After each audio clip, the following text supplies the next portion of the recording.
Okay, so I am actually going to skip number 13. Don't worry about it. The answer is actually 2, in case you did it. So the answer is 2. All right, so we kind of did, most of that was arithmetic. So let's look at this geometric stuff now. And we're kind of doing the same thing. I think this is a little bit easier though, because you don't have the formula that you have to distribute and then add the similar terms together, the like terms together. So, okay, so let's look at this. Tell whether the sequence is geometric. Well, in this case, what's actually happening here is things are being added by 0.9. So no, this is not geometric, but it is arithmetic. But that's not what we're looking for. So, okay, this one, we have 3 times 2 gives me 6. 6 times 3 gives me 18. 18 times 4, and then we have 72 times 5. This is a really nice pattern, and it is being multiplied, but it's still not geometric because we need all of these to be the same. So, shocker, this one's going to be yes. And what is it that is being multiplied each time?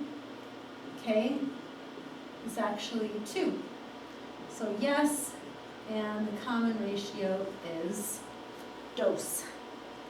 Okay, so write a rule for the nth term of the sequence. This is when we use this formula. A sub n is r, no, just kidding, is a sub 1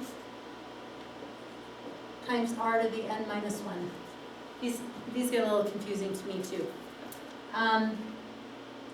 All right, so what do we need? We need a sub 1 and we need r. Those are the 2 things that we need.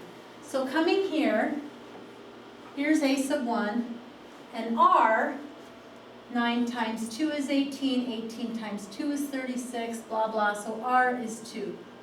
So this is pretty easy. We just drop it into the formula. So a sub n equals 9 times 2 to the n minus 1 power. That's it. I can't multiply these. Remember, I can't, because I've got this exponent right here. Don't forget that, otherwise it's going to get really squirrely. Okay, over here, a sub 1 is 3. My ratio, let's see. It looks like I am multiplying 2/5 every time. So my ratio is 2/5. So plugging this into my formula, I have a sub n is 3 times 2/5 to the n minus 1 power. And that's all. All right. Write a rule for the nth term of the sequence.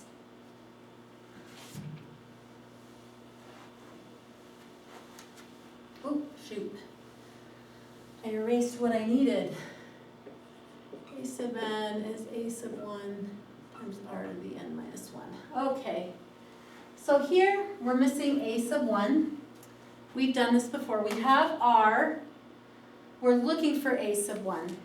Okay, so what we do have then is we have 50 equals a sub 1 times r to the n minus 1 power, where n is 3.